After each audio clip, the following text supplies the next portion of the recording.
음. 안녕하세요. 오늘은 구약 성경 책 25번째 책 다니엘서 19번째 시간입니다. 다니엘 11장 메데 바사와 헬라 왕국의 역사라는 제목으로 함께 말씀을 살펴보겠습니다.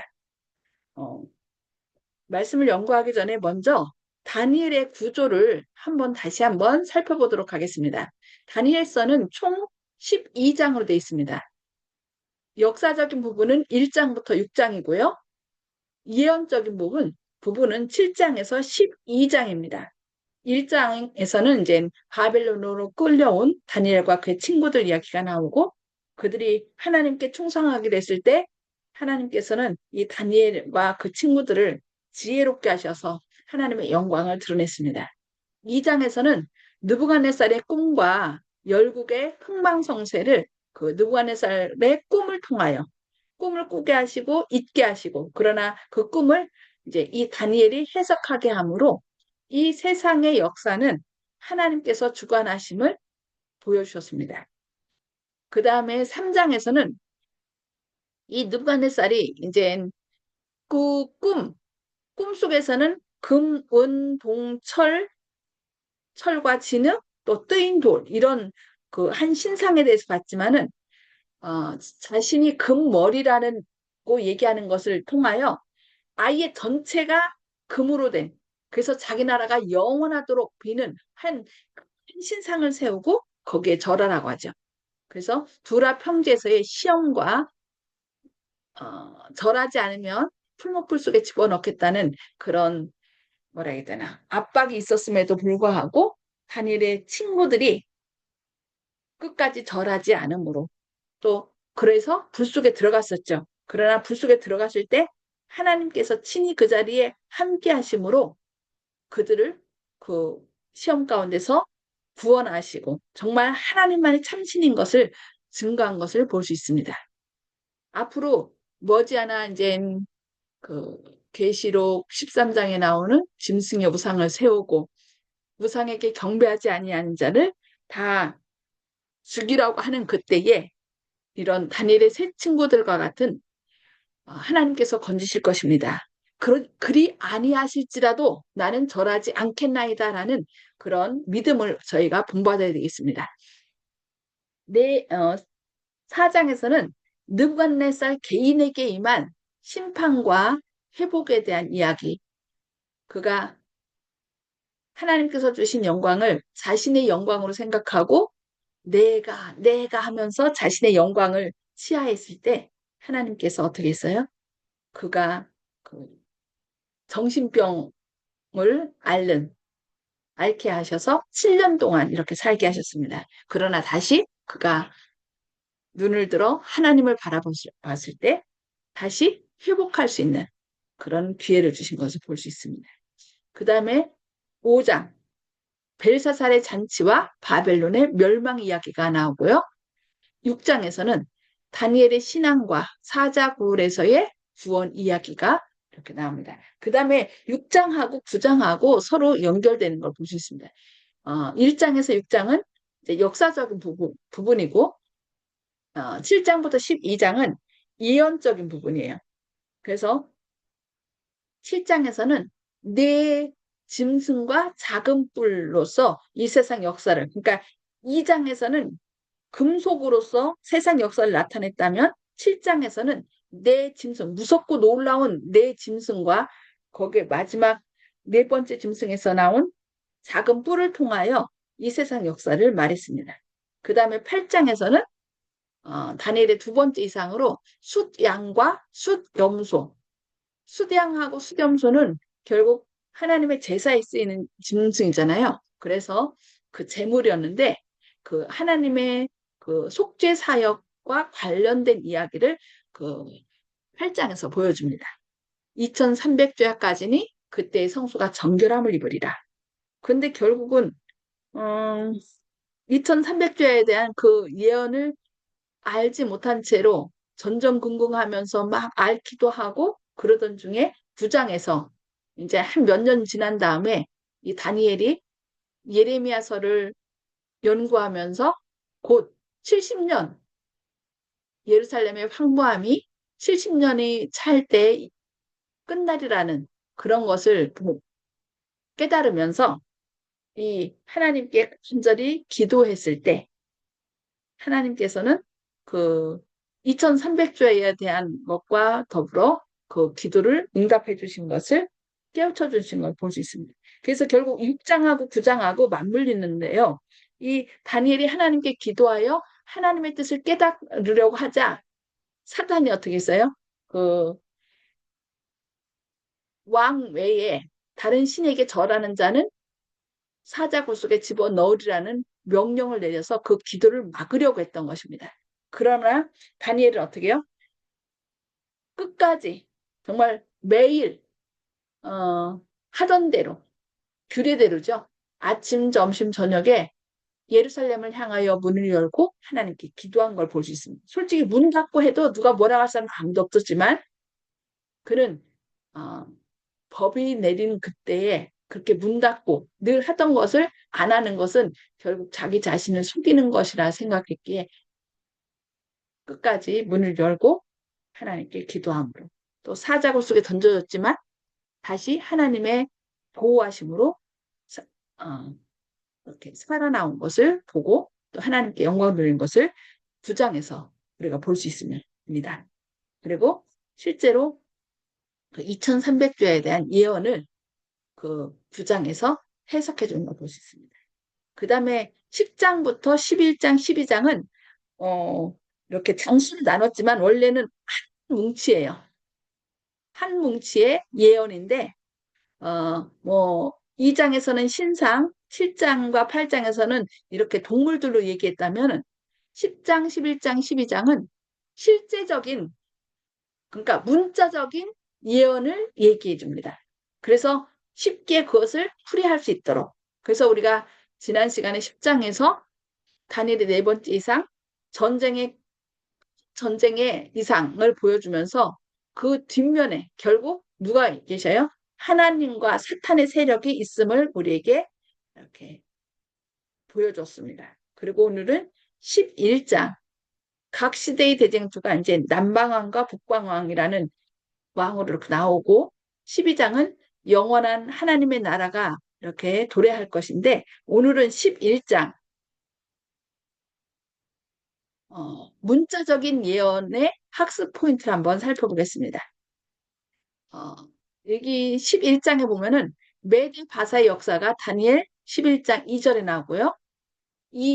그 다음에 헬라의 전쟁사가 다니엘서 11장 5절로부터 13절까지 나옵니다.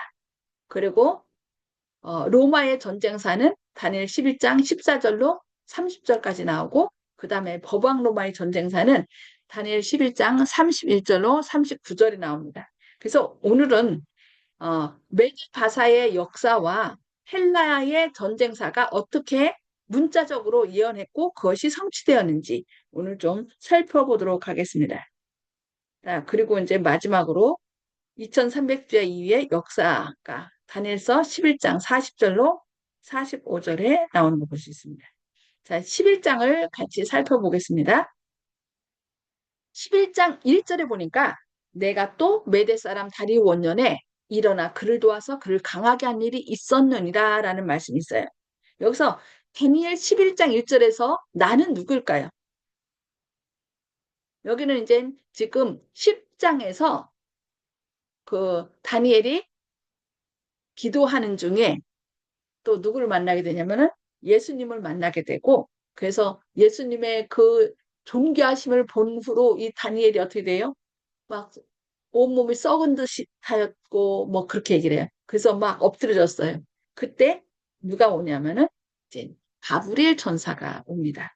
그래서 가브리엘 천사가 이제 얘기하기를 내가 또 메대 사람 다리 원년에 일어나 그를 도와서 그를 강하게 한 일이 있었다라고 이렇게 얘기하는 것을 볼 수 있습니다. 그러면은 그 가브리엘 천사가 그가 또 메대 사람 다리 원년에 일어나 그를 도와서 그를 강하게 한 일이 있었다는 것은 무엇을 말할까요? 여기 보니까 이 계시를 전달하고 있는 천사는 누구라고요?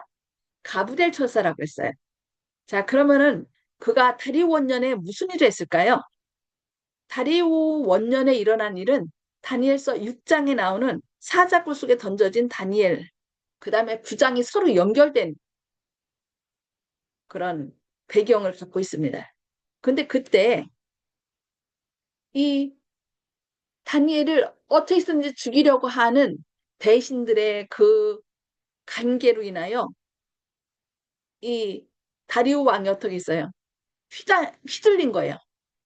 어떻게 이러지도 못하고 저러지도 못하고 막 전전긍긍하고 있을 때 그 마음 가운데 강력하게 역사에서 다니엘을 보호하도록 하고 또 이 다리오가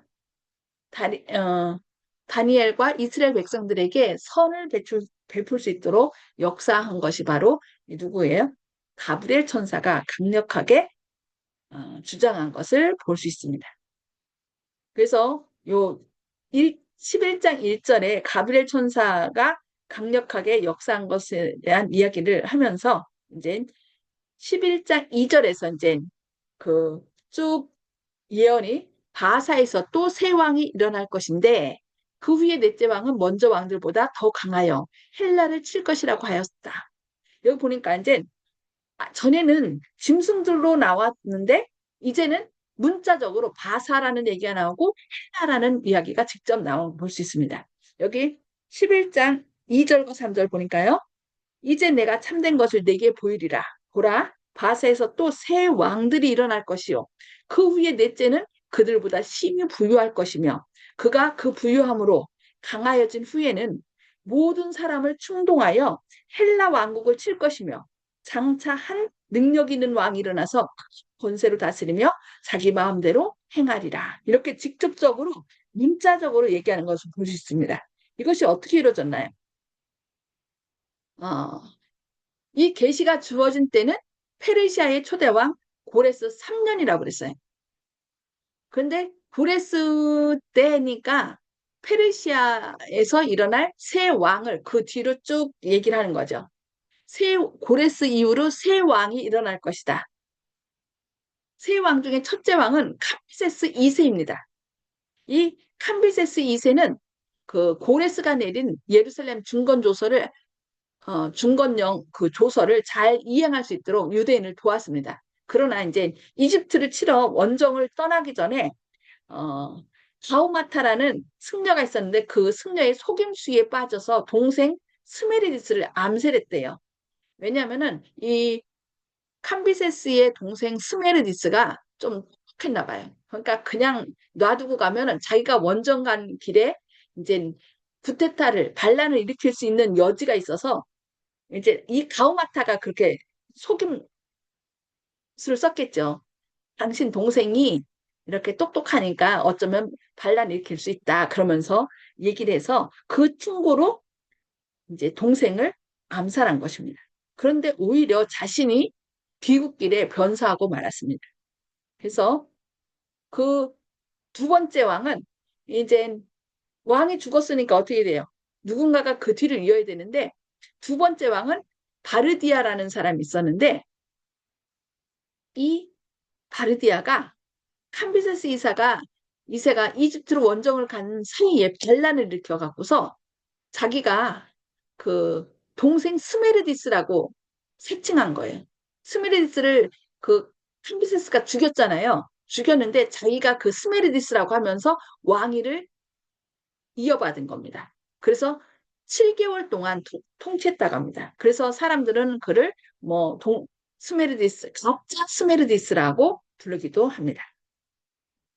그리고 세 번째 왕은 다리우스 1세인데 다리우스 1세가 예루살렘 중건령, 2차 중건령을 내렸잖아요.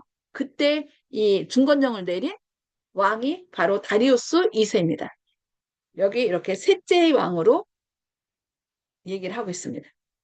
자, 그러면은 그 다음에 이제 잠깐만요. 여기 그 다음에 먼저 왕들보다 더 강하여 헬라를 칠 것이라고 하는 넷째 왕은 누구였을까요?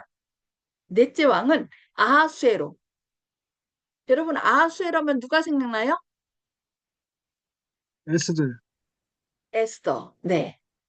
에스더인데 이 히브리식 발음으로 하면 아하수에로고 식 이름으로 하면 크세르크세스예요. 이 사람은 그 다리우스 1세의 아들이자 에스더의 남편이었습니다. 이때 아하수에로 시대에 바사 제국은 아주 번영의 절정에 이르렀어요.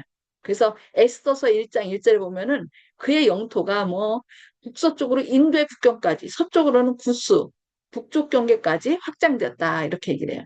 그래서 엄청난 그 부를 누리던 시대인데 이 사람은 이제 마라톤 전투에서 이렇게 그리스로 투입해 갖고서 마라톤 전투에서 패배했다라고 얘기하고 있습니다. 그래서 다리오가 죽자 그의 아들 아하수에로는 부왕의 패배를 보복하기 위해서 어떻게 해요? 그리스를 대항하여 전쟁을 일으킵니다. 근데 어떻게 되냐면은 살라미스 해전에서 헬라의 데미스토클레스 제독에게 대패하고 맙니다. 그래서 어떻게 됐어요?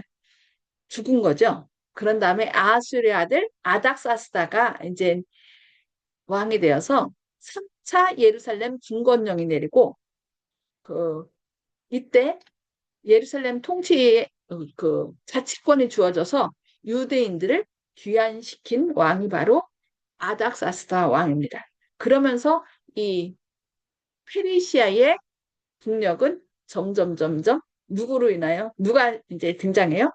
한 능력 있는 왕 누구입니까? 성경에 능력 있는 왕은 누구로 나오죠?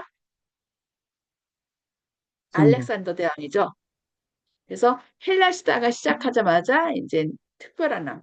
그러니까 7장에서는 수염소의 뿔 하나가 아주 힘이 커지는 그런 왕으로 등장하는 걸 볼 수 있습니다.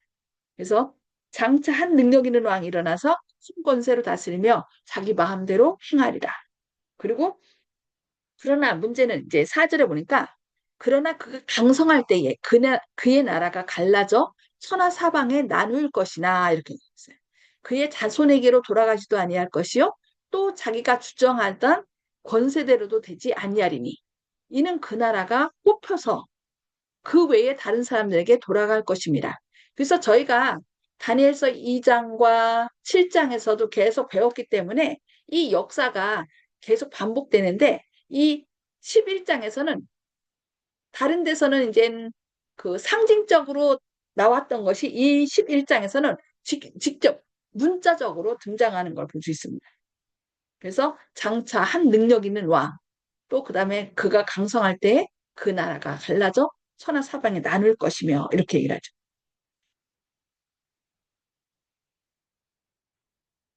그래서 여기 다니엘서에 보면은 이제 북방왕과 남방왕이라는 얘기가 나와요. 근데 여기 어, 장차 능력 있는 왕이 알렉산더인데 알렉산더가 어떻게 해요? 33년 그러니까 아주 젊은 나이에 30세의 왕이 돼서 뭐 한 3년 정도, 3년 반 정도의 세계를 제패하고 그 아들을 낳기 전에 유복자였을 때 이제 죽게 되는 거죠. 그래서 그 나라가 어떻게 됐어요? 네 나라로 갈라진 것을 볼 수 있습니다. 그러면서 뭐가 시작되냐면은 남방왕과 북방왕의 싸움이 시작되는 걸 볼 수 있습니다. 그래서 남방왕과 북방왕, 남방왕은 뭐고 북방왕은 무엇일까요? 여기 그것을 한번 살펴보도록 하겠습니다. 여기 보니까 남방왕과 북방왕은 이스라엘을 중심으로 지리적 위치로 정해졌습니다. 그러니까 이스라엘을 중심으로 남쪽에 있으면 남방왕, 위쪽에 있으면 북방왕입니다. 그래서 여기 보니까 바벨론, 헬라, 로마 그리고 작은 뿔은 북방왕이 되고 애굽이나 이슬람 세력은 남방왕이 된다 이렇게 얘기해요. 영적으로 북방왕은 하나님의 자리를 차지하려는 악의 세력을 대표합니다. 그러니까 오늘날도 이게 계속 북방왕은 하나님 자리를 차지하려는 악의 세력을 대표하는 걸 우리가 기억해야 되겠습니다. 그리고 여기 보니까 사탄도 북극 지폐의 산 위에 앉고 싶어 했다라고 이사야 14장 13절에 얘기합니다. 그러면은 영적으로 이렇게 북방왕은 하나님 자리를 차지하려는 악의 세력인데 요즘 하나님 자리를 차지하려는 악의 세력 대표적으로 누구를 들 수 있을까요? 카톨릭을 얘기할 수 있죠. 교황권.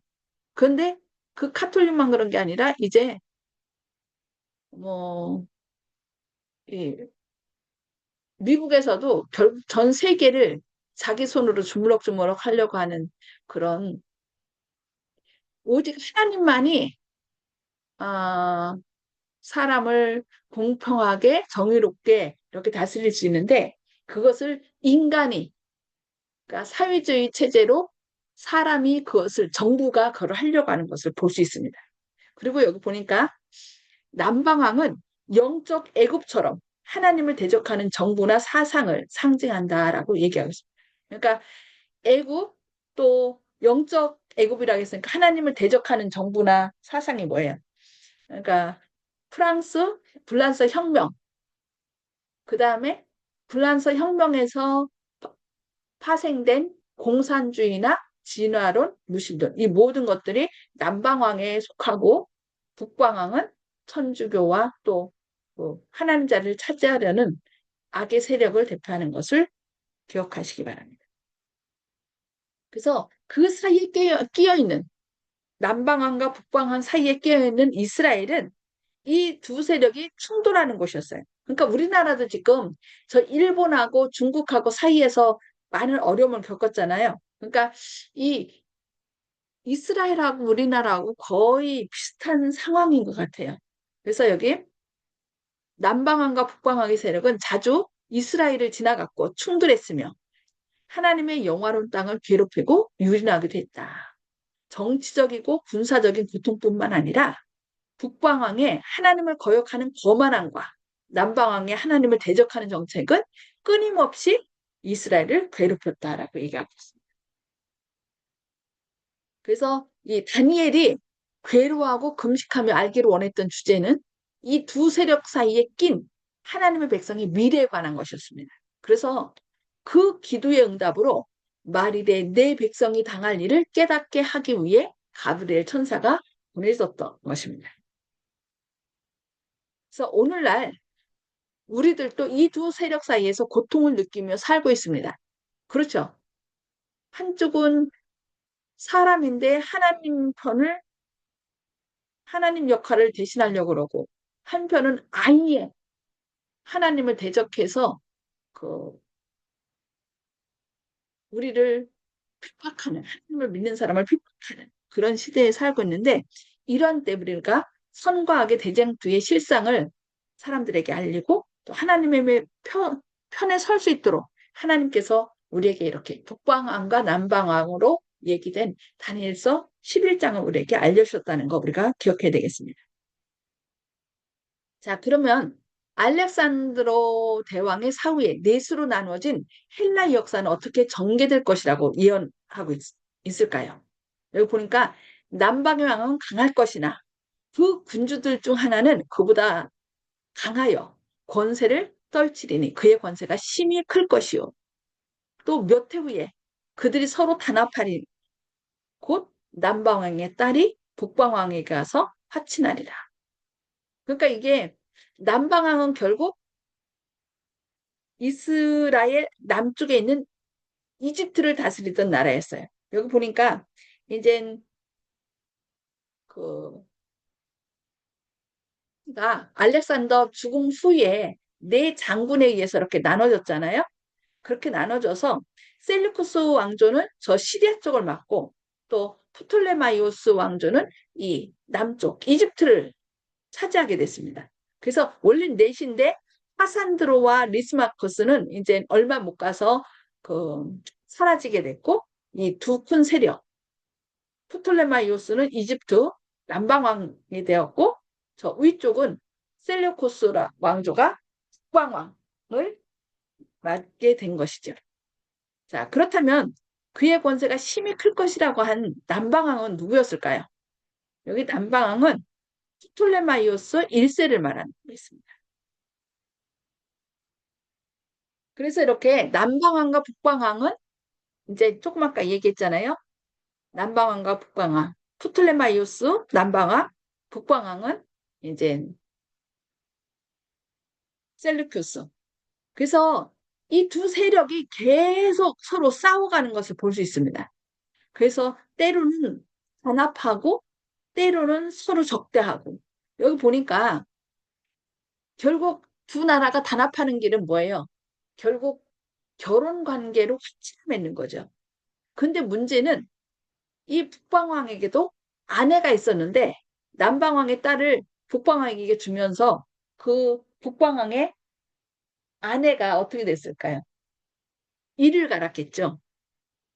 문제는 이제 남방왕의 그 공주의 힘이 쇠하여지니까 어떻게 했냐면은 이 이를 갈았던 북방왕의 아내가 그 공주와 그를 데리고 온 자, 낳은 자 모두 다 죽여버린 것입니다.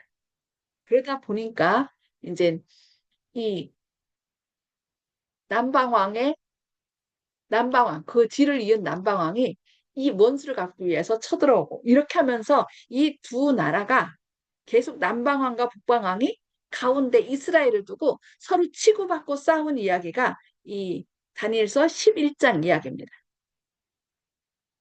그래서 여기 다니엘서 11장 5절에 나오는 최초의 남방왕은 프톨레마이오스 1세예요. 이 사람은 누구냐면은 그 성경을 그 구약 성경을 헬라어로 번역한 왕이에요. 여기 지도가 나오는데 여기가 예루살렘 있죠? 예루살렘 아래쪽으로 남쪽으로 프톨레마이오스 왕조가 이집트를 다스렸고 이 이집트가 원래 프톨레마이오스 왕조가 가장 힘이 센 나라였어요. 근데 이 셀류쿠스가 점점 나중에 세력이 더 커져갖고서 더 큰 땅덩어리를 차지하게 됐고 서로 늘 싸우게 된 것을 볼 수 있습니다. 그래서 이들이 서로 어떻게 해요? 단합했다가 서로 싸웠다가 이렇게 서로 원수져 갖고서 계속 남방왕과 북방왕으로서 서로 싸움을 주고받은 것. 이것이 바로 다니엘서 11장 전반부에 나오는 그 헬라 이야기입니다. 헬라와 관계된 이야기. 그래서 여기 보니까 남방왕 프톨레마이오스 2세가 자신의 딸 베레니케를 안티오코스 2세와 혼인시켰다. 결혼 동맹을 맺었어요.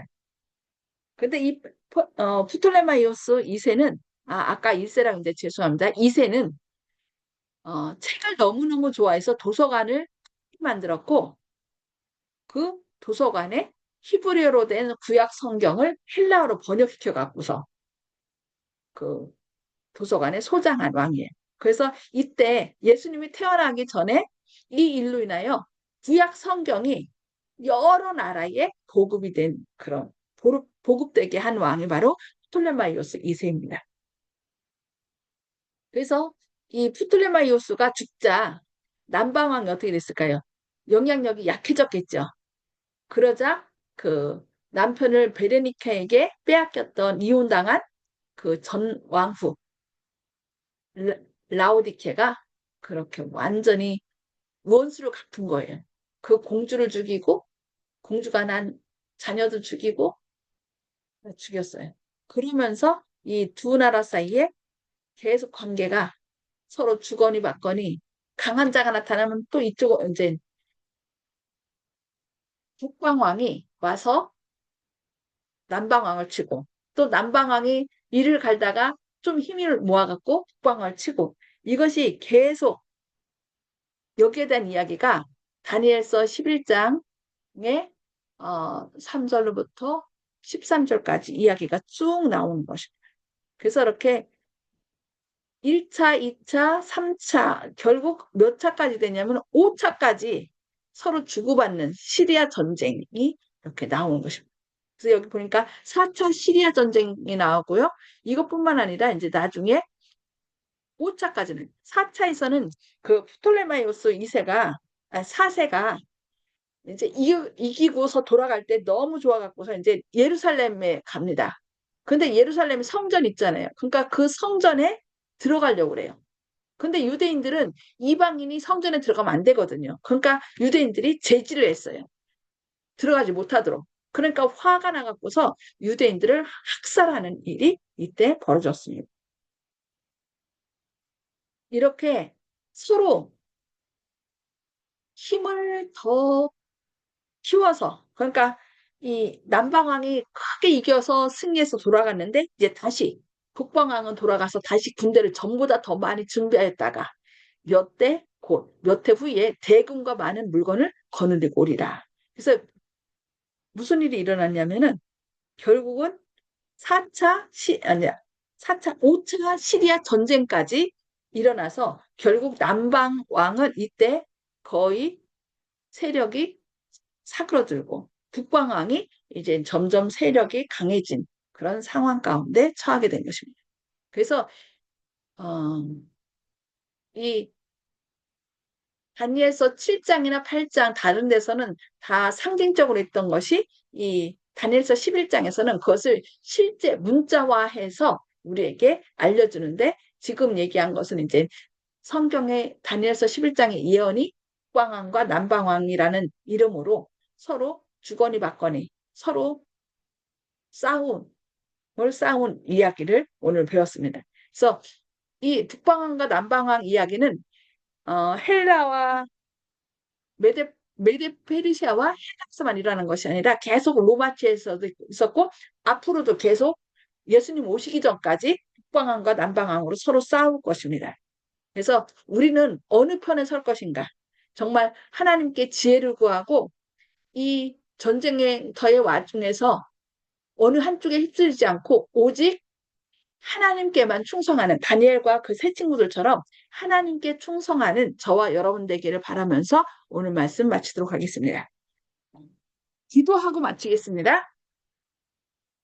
하늘에 계셔서 저희를 사랑하신 아버지, 다니엘서 11장을 통하여 문자적으로 이 세상에 관한 예언을 말씀해 주시고 또 그 말씀이 예언한 것이 오늘 어떻게 성취됐는지 살펴보게 하시니 감사합니다. 이런 말씀을 통하여 이 세상 역사는 주님께서 주관하심을 기억하고 오직 주님께만 충성하는 저희들이 될 수 있도록 성령 충만하심을 부어주셨기를 바라오며 예수님